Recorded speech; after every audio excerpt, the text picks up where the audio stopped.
आज हम लोग बात करेंगे विश्व की उभरती अर्थव्यवस्थाओं के संदर्भ में कि कौन कौन से संगठन मुख्य रूप से आज विश्व पटल पे एक अलग पहचान बना रहे हैं।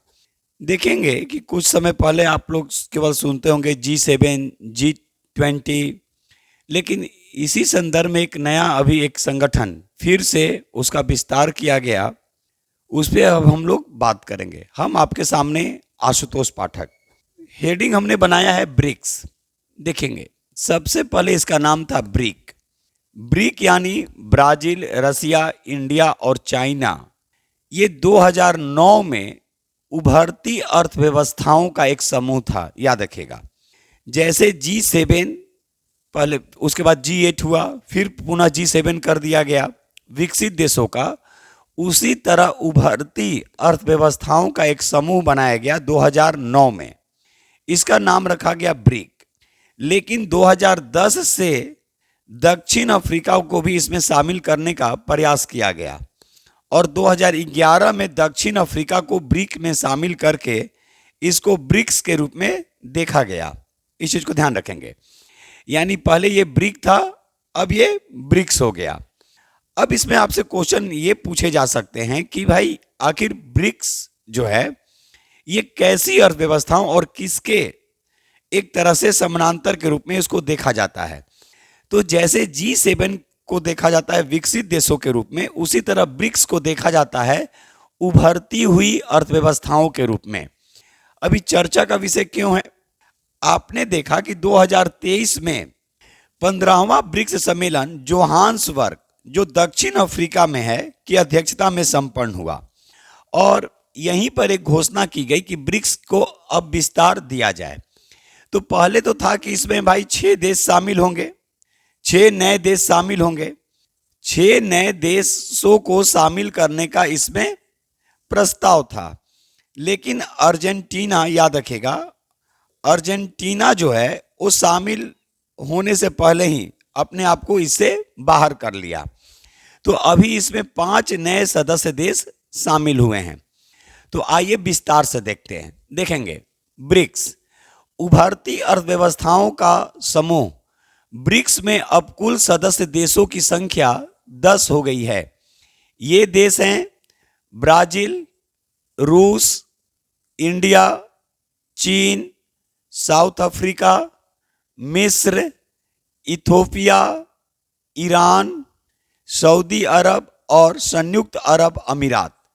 कौन सा देश बाहर होने का निर्णय लिया? शामिल नहीं हुआ था लेकिन बोला कि हम इसमें शामिल नहीं होंगे, तो वो है अर्जेंटीना।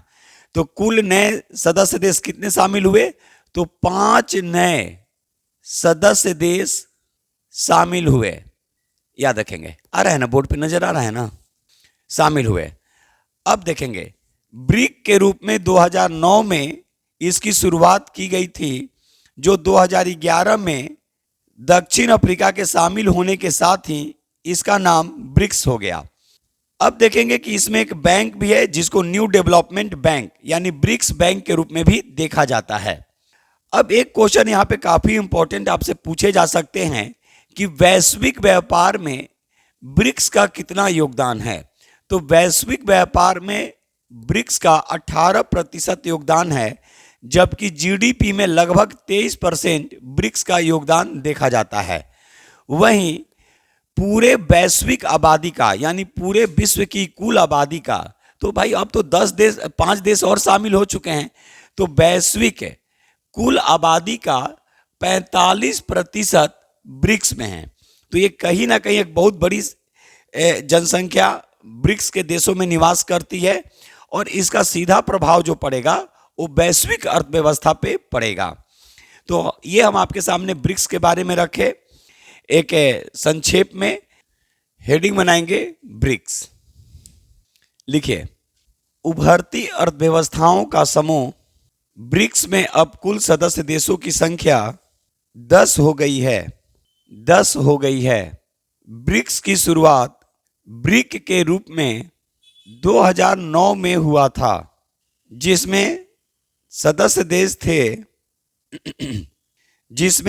देश थे, देखेंगे बी यानी ब्राजील, बी डैश दे के लिखेंगे ब्राजील, आर यानी रूस, रसिया जिसको बोलते हैं, आई इंडिया, सी चाइना यानी चीन, नीचे से लिखेंगे। लेकिन इसके एक साल बाद ही यानी 2010 से लेकिन इसके एक साल बाद ही यानी 2010 से साउथ अफ्रीका को भी इसमें शामिल करने का प्रयास किया जाने लगा। साउथ अफ्रीका को भी इसमें शामिल करने का प्रयास किया जाने लगा। तत्पश्चात 2011 में जैसे ही साउथ अफ्रीका को शामिल किया जाता है, जैसे ही साउथ अफ्रीका शामिल होता है, यह ब्रिक्स के रूप में जाना जाने लगा। यह ब्रिक्स के रूप में जाने लगा।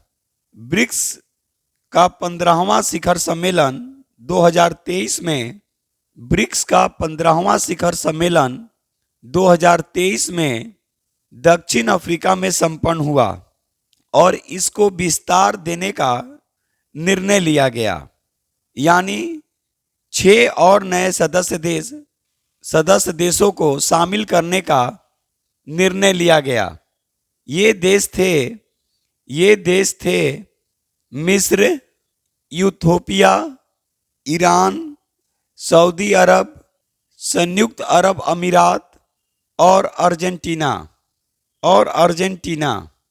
लेकिन अर्जेंटीना इसमें शामिल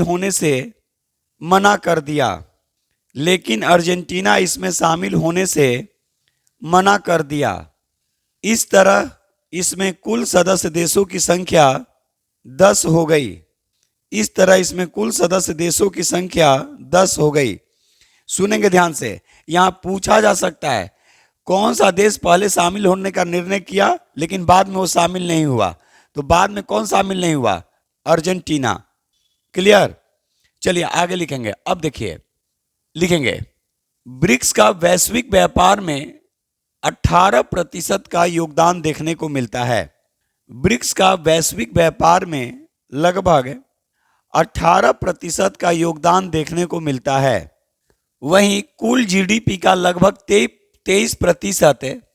वहीं कुल जीडीपी का वैश्विक स्तर पे हम बात कर रहे हैं, पूरे विश्व के स्तर पे लगभग 23% का योगदान है। 23% का योगदान है, जीडीपी समझा देंगे। वहीं कुल वैश्विक आबादी का लगभग 45% जनसंख्या निवास करती है। वहीं कुल वैश्विक आबादी यानी विश्व की आबादी का लगभग 45% जनसंख्या निवास करती है। कहाँ निवास करती है? ब्रिक्स में। गुड, ब्रिक्स में। और लास्ट में आप लिख सकते हैं ब्रिक्स का अपना एक बैंक भी है जिसको बोला जाता है न्यू डेवलपमेंट बैंक या BRICS bank. New development bank या ब्रिक्स बैंक। क्लियर हुआ? कोई दिक्कत यहां? चलेंगे आगे।